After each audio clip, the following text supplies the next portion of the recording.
আমি দ্রুত গাড়ি থেকে নেমে লাশ তাদের হাতে বুঝিয়ে দিলাম।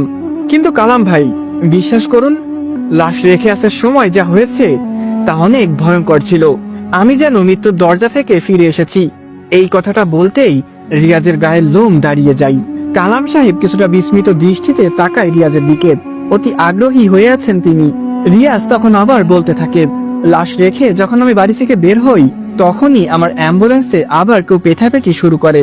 যে লাশ আমি মাত্র নামিয়ে এলাম সেটি আবার কিভাবে অ্যাম্বুলেন্সে এলো বুঝতে পারছি না, কিন্তু অস্বাভাবিক কিছু হচ্ছে সেটি তো সন্দেহ নেই মনে। আমি কোনো দিকে খেয়াল না রেখে অ্যাম্বুলেন্স চালিয়ে যাচ্ছিলাম। কোনোভাবে ফেনী শহরে যখন অ্যাম্বুলেন্স প্রবেশ করাই তখন আর কেউ পেটাপেটি করেনি। আমার একটা সন্দেহ ছিল, হয়তো ফেনী থেকে বের হতে না হতে আবার আক্রমণ করবে। যা ভাবা তাই হলো। ফেনী শহর থেকে বের হতেই আমি স্পষ্ট বুঝতে পারছি কেউ অ্যাম্বুলেন্স পেটাপেটি করছে। মনে হচ্ছে পেছনের লাশটা প্রচুর রেগে আছে এবং সে অ্যাম্বুলেন্স ভেঙে বের হয়ে যাবে। ছোটবেলায় কয়েকটা সূরা শিখেছিলাম, সূরা ইখলাস পড়তে শুরু করি আমি। যখনই মুখ থেকে উচ্চারণ করলাম কুল হুয়াল্লাহু আহাদ, তখনই পেটাপেটি বন্ধ করে দেয়। আমার কপাল বেয়ে ঘামের স্রোত নেমে যাচ্ছিল প্রচুর। আবার যখন উচ্চারণ করলাম আল্লাহুস সামাদ, সেই মুহূর্তে একটা অস্পষ্ট কণ্ঠ ফিসফিস করে আমার কানের কাছে বলতে থাকে, তুই অনেক বড় ভুল করে এসেছিস। আমি ভয়ে আবার পড়তে লাগলাম লাম ইয়ালিদ ওয়া লাম ইউলাদ। আমার মুখে আরবি শব্দ শুনে এইবার অ্যাম্বুলেন্সে একজন না, যেন 10-12 জন পেটাপেটি শুরু করেছে। আমার অ্যাম্বুলেন্স হেলে দুলতে শুরু করে, একবার ডানে একবার বামে, যেন তারা লাথি মেরে আমার অ্যাম্বুলেন্স ফেলে দিতে যাচ্ছে। আমার কন্ট্রোল হারিয়ে যাচ্ছিল। অ্যাম্বুলেন্স নাড়াচাড়া করার কারণে রাস্তার এদিক সেদিক করছিলাম আমি। তবুও মনে সাহস সঞ্চয় করে বলতে লাগলাম অলাম ইয়াকুল্লাহু কুফুয়ান আহাদ। সূরার শেষ লাইনটা বলতেই সিটের নিচ থেকে একটা কালো কুসকুসে হাত বেরিয়ে আসে এবং আমার গলা টিপে ধরে। মুহূর্তে আমার নিঃশ্বাস বন্ধ হয়ে যাচ্ছিল, পুরো শরীর ঘেমে একাকার। একে তো অ্যাম্বুলেন্স কন্ট্রোল করতে পারছিলাম না, তার উপর এখন শ্বাসরোধ শুরু হয়। যেটুকু শক্তি ছিল সেটুকু শক্তিতে আমি আবার চিৎকার দিয়ে বলতে শুরু করলাম কুল হুয়াল্লাহু আহাদ আল্লাহুস সামাদ লাম ইয়ালিদ ওয়া লাম ইউলাদ ওয়া লাম ইয়াকুল লাহু কুফুয়ান আহাদ। এইভাবে জোরে জোরে চিৎকার করে সূরা পাঠ করতে লাগলাম। আল্লাহর বাণী বারবার শুনতে পেয়ে সেই কালো হাতটা আমার গলা ছেড়ে দেয়। তবুও আমি সূরা পাঠ করেছি আর এগিয়ে যাচ্ছি, কিন্তু আমার অ্যাম্বুলেন্সের পেছনে পেটাপেটি আর ওই মেয়েটার চিৎকার শোনা যাচ্ছিল। গলা ছাড়ার প্রায় 3-4 মিনিট পর ফজরের আজানের ধ্বনি আমার কানে ভেসে আসে। আজানের শব্দ শুনতেই পেটাপেটি বন্ধ হয়ে যায়। এতক্ষণ মনে হচ্ছিল আমার গায়ে কিছু একটা ভর করেছিল, কিন্তু আজানের পর পুরো শরীর হালকা হয়ে যায়। আর কিছু হয়নি আমার। একটু শান্ত হই আমি। কপালের ঘাম আর গলা দুইটাই শুকিয়ে গেছে। তারপর হেল্পারের কাছে নেমে গলা ভেজানোর জন্য চা খেয়ে ঢাকায় ফিরেছি। রিয়াজের মুখে পুরো বর্ণনা শুনে কালাম সাহেব হা করে তাকিয়ে রইলেন। রিয়াজ চায়ের কাপে আবার চুমুক দেওয়ার পর কালাম সাহেব বললেন, কিভাবে রিয়াজ? এ তো সত্যি মৃত্যুর দরজা থেকে ফিরে আসার মতো ঘটনা। তোমার সাহস আছে বলতে হবে।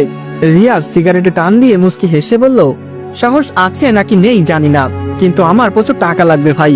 হাতে আর 6 দিন আছে। কিভাবে 50,000 টাকা ম্যানেজ করব তা নিয়ে ভেবে যাচ্ছি। কালাম সাহেব রিয়াজের কথা শুনে একটু হতাশ হলেন। এরপর রিয়াজের কাঁধে হাত রেখে বললেন, সব ঠিক হয়ে যাবে, একটু অপেক্ষা করো, আল্লাহর উপর ভরসা রাখো। বিপদ থেকে উনি রক্ষা করবেন তোমাকে। উসিলা কেউ না কেউ তো হবেই। কথাটা বলে কালাম সাহেব দোকান ত্যাগ করলেন।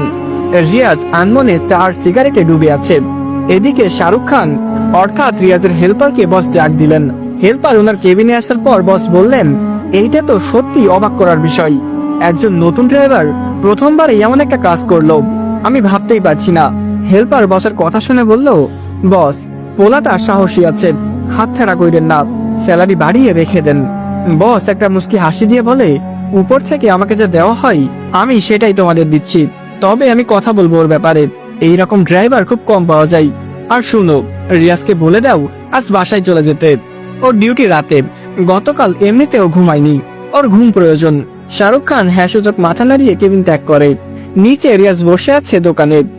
হেল্পার রিয়াজের কাছে এসে একটানা বলল, বস বলল আপনার ছুটি, যদিও আমি রিকোয়েস্ট করে আপনার ছুটি নিয়ে দিচ্ছি। একজন বলিউড হিরো আমার নাম বিক্রি করে খাই, আমার রিকোয়েস্ট তো রাখতে বাধ্যই। যান বাসায় যান, রেস্ট করুন, রাত 8টা থেকে সকাল অবধি আপনার ডিউটি। কথাটা বলে হেল্পার কানে হেডফোন গুঁজে দেয় আর চলে যেতে থাকে। রিয়াজও প্রচুর ক্লান্ত। তাই দোকানের বিল পে করে চলে যায় বাসার দিকে। বাসায় এসে রিয়াজ ঠাস করে বিছানায় শুয়ে পড়ে। গোসল না করে ঘুমানোর মতলব। ক্লান্ত শরীর নিয়ে আর দুপা এগিয়ে যাবার শক্তি নেই। তখনই সেই অস্পষ্ট ফিসফিস করা শব্দে কেউ বলল, এসে গেছিস? রিয়াজ শব্দটা শুনে লাফ মেরে উঠতে চায় বিছানা থেকে, কিন্তু কোন একটা অদৃশ্য শক্তি যেন রিয়াজকে খাটের সাথে চেপে ধরেছে। রিয়াজ বহু শক্তি লাগানোর পরেও উঠতে পারে না। এমত অবস্থায় খাটের নিচে কারো হাসার শব্দ, চিকন একটা ভয়ঙ্কর কণ্ঠস্বর। সে যেন খাটের নিচে প্রচুর মজা পাচ্ছে। রিয়াজ কোনোভাবে মাথা তুলে পায়ের দিকে তাকায়, দেখে একটা বাচ্চা ছেলের কালো কুচকুচে হাত বেরিয়ে আসে। অনেক ছোট বাচ্চার হাত, যেমন 2-3 মাসের বাচ্চাদের যেমন হাত হয়। রিয়াজ সেই কালো হাতটা দেখে চিৎকার করতেই যাবে, তখনই রিয়াজের বালিশটা থেকে রক্ত বের হতে থাকে। রিয়াজ কিছু বুঝে ওঠার আগেই বাসার দরজা জানলা নিজে থেকে বন্ধ হয়ে গেল। পুরো রুম হয়ে যায় অন্ধকার। অন্ধকারের মধ্যে সেই বাচ্চা ছেলেটা খাটের নিচ থেকে বের হয়। পুরো রুমে অন্ধকার হলেও ঝাপসা দৃষ্টিতে রিয়াজ সেই বাচ্চাটাকে দেখতে পাই। একদম ছোট একটা বাচ্চা।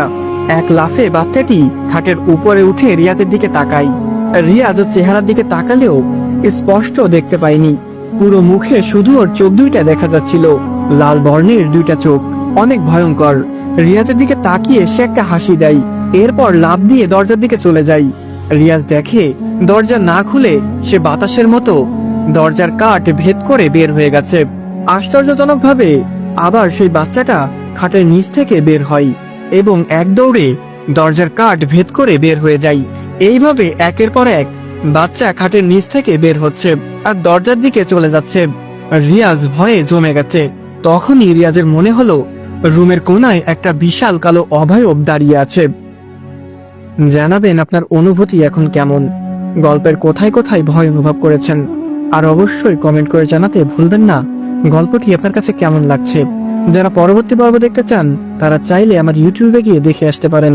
আমার ইউটিউব চ্যানেলের লিংক আমার টিকটক আইডির বায়োতে দেওয়া আছে, অথবা ইউটিউবে সুমন অন ফায়ার লিখে সার্চ করলে আমার চ্যানেল আপনি পেয়ে যাবেন। তো আমার প্রিয় ভালোবাসার মানুষেরা, আজকের মতো এ পর্যন্তই। দেখা হচ্ছে খুব তাড়াতাড়ি পরবর্তী পর্বে। তো ততক্ষণ ভালো থাকবেন, সুস্থ থাকবেন। আল্লাহ হাফেজ গাইস।